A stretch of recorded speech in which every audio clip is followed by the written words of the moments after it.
ఈనాటి 25వ శ్లోకం. మనిషికి వ్యాధి అనేవి సాధారణంగా ఎదురయ్యేటువంటి సమస్యలు. ఇక్కడ అధులు అంటే మానసికంగా వచ్చేటువంటి రోగాలు. ఈ శరీరానికి వచ్చే రోగం కానీ మానసికంగా వచ్చేటువంటి రోగం కానీ కృష్ణుడి యొక్క నామ జపం అనేటువంటి ఔషధంతో తగ్గిపోతుంది అని మనం కిందటి శ్లోకంలో చెప్పుకున్నాం. ఇక ఈనాటి శ్లోకంలో ఎంత గొప్పగా చెప్తారో ఆళ్వార్లు. వ్యామోహన ప్రసమౌషధం ముని మనోవృత్తి ప్రదౌషధం దైత్యేత్కరం కరౌషధం త్రిభువనీ సంగీత నౌకౌషధం భక్తతత్వౌషధం భయ ప్రధ్వంసనౌకషం శ్రేయ ప్రాప్తికరౌషధం పిబ మన కృష్ణది దివ్య ఔషధం. ఎంత గొప్పగా ఉందండి. ఇక్కడ మళ్ళీ మనస్సుతోటే చెప్తున్నారు. మనసా అని ఇంతకుముందు మనం చెప్పుకున్నాం. ఎంతోమంది వాగ్గేయకారులు ఈ మనసాను అటు ఇటు పరిగెత్తకు, భగవంతుడి మీదే ధ్యానాన్ని నిలుపు అని చెప్పారు. అలాగే ఇక్కడ కృష్ణ మంత్రం జపజపం అని వాక్కుని పిలిచారు. నన్ను పిలవలేదు అని మనసు కోపం వస్తే, అమ్మా కోపగించుకోకు, నీ దాకా కూడా వస్తున్నాను అని ఈవేళ మనస్సుని పిలిచారని అంటారు. వాక్కు మనసు ఇద్దరి మధ్యలో నేను గొప్ప అంటే నేను గొప్ప అని ఒకసారి కలహం వచ్చిందట. ఇద్దరు దేవుడి దగ్గరికి వెళ్ళి అడిగారట, ఇద్దరిలో ఎవరు గొప్ప అని. అప్పుడు ఆయన అన్నట్ట, ఇంద్రియాలన్నింటికీ కూడా ప్రధానం మనస్సు. మనస్సు ప్రవర్తిస్తేనే వాక్కు ప్రవర్తిస్తుంది. కాబట్టి మనసే గొప్ప అనేటప్పటికీ వాక్కుకి చాలా కోపం వచ్చేసిందట. వచ్చి బ్రహ్మగారితో, నీకు దేవతాకోటి హవిస్సులు సమర్పించేటప్పుడు నేను సహకరించను, వాక్కు వినిపించదు చూడు అందుట.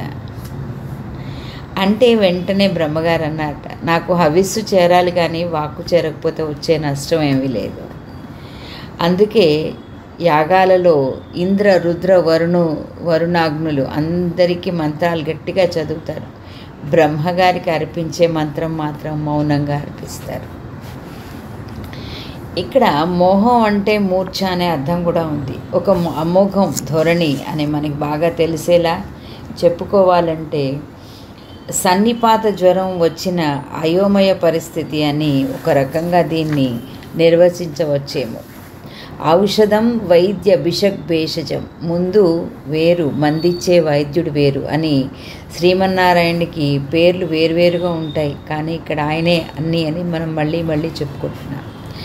ముని మనోవృత్తి ప్రత్యౌషధం, మహర్షులంతా కూడా చంచలం హి మనః కృష్ణ అని మనస్సుని తన వశంలో ఉంచుకోలేం మనం. విశ్వామిత్రాది మహర్షులు కథలన్నీ చూసాం కదా.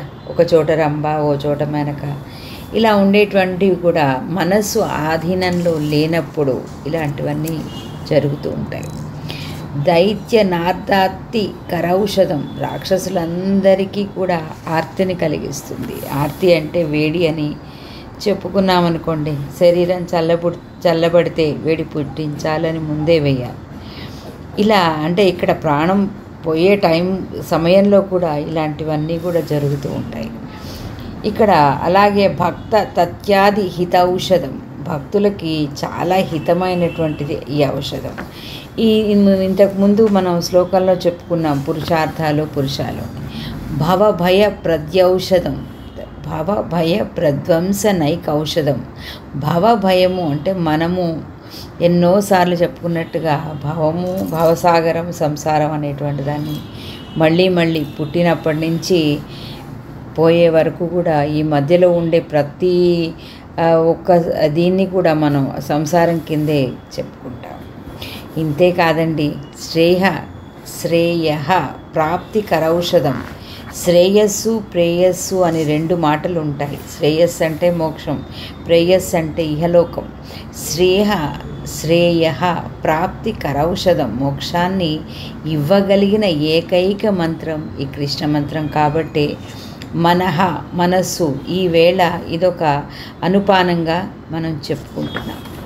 ఇక్కడ చిన్నగా మనం చెప్పుకోవాలంటే మనసా కృష్ణ అమృతాన్ని కురవలవే, నీకు ప్రసాదించి నిశ్చలతత్వం నీకు ఇచ్చి ఆనందం అందించే ఒక మనసులో ఉండేటువంటి మది కృష్ణ ఔషధాన్ని మాత్రమే గ్రోలు. దానితో నీకు అన్ని రకాలైనటువంటి భవభయ రోగాలు కానీ అన్నీ కూడా వాటికి అవే తొలగిపోయి ఆ మోక్షాన్ని ప్రసాదించేటువంటి ఆ కృష్ణుడు నీ యందు ఉంటాడు అని.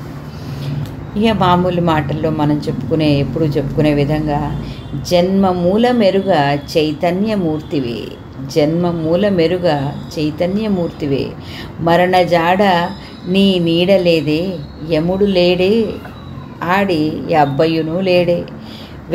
శ్రీకృష్ణుని గని నా జ్ఞానం ఇది. ఒకవేళ ఆయనని గనక మనం చేసుకున్నట్టయితే, ప్రసన్నం చేసుకోగలిగితే ఇవేవి కూడా మనకి బాధించవు, నొప్పించవు. ఇలాని మనకి కృష్ణ మంత్రం, కృష్ణ యొక్క మంత్రం కృష్ణ కృష్ణ కృష్ణ, ఇందులో పోయేదేముందండి, మాటే కదా. కృష్ణుడు ఆనందాన్ని ఇస్తాడు, సంతోషాన్ని ఇస్తాడు, మీకు కావాల్సినవన్నీ మీరు అడగకుండానే మీ జీవితంలోకి తీసుకొచ్చిస్తాడు. ఇంత గొప్పగా చేసేటువంటి కృష్ణుణ్ణి మనసారా ధ్యానించడం వల్ల పోయేదేముందండి. ఇక్కడ అన్నమయ్య పాటల్లో చెప్పాలంటే, ఆది పురుష కిలాంతరంగ భూదేవతారమణ భోగీంద్ర శయన, ఆది పురుష అఖిలాంతరంగ అఖిలాంతరంగ.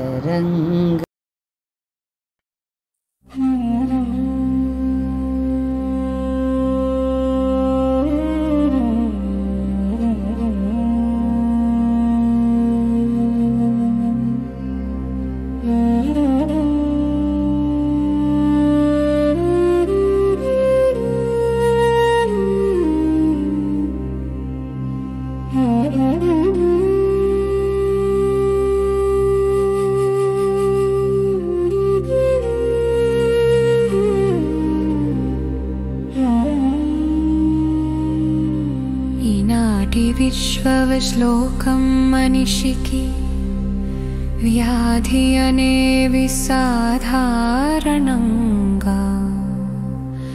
ఎదురయ్యేటువంటి సమస్యలు ఇక్కడదులు అంటే మానసికంగా.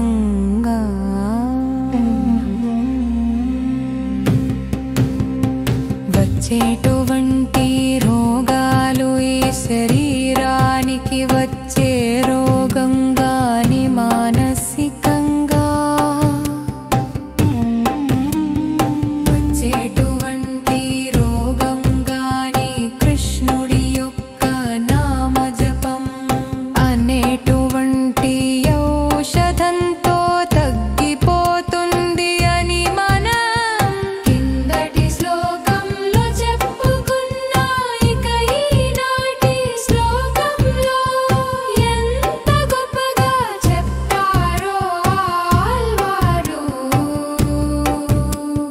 వ్యామోహన ప్రసమా ఔషధం, ముని మనోవృత్తి ప్రదౌషధం, దైత్యేతరం కరౌషధం, త్రిభువని సంగీత నౌక ఔషధం, భక్త తత్వ ఔషధం, భయ భయ ప్రధ్వంసనౌక ఔషధం, శ్రేయ ప్రాప్తికర ఔషధం, ఇవ మన కృష్ణ దివ్య ఔషధం.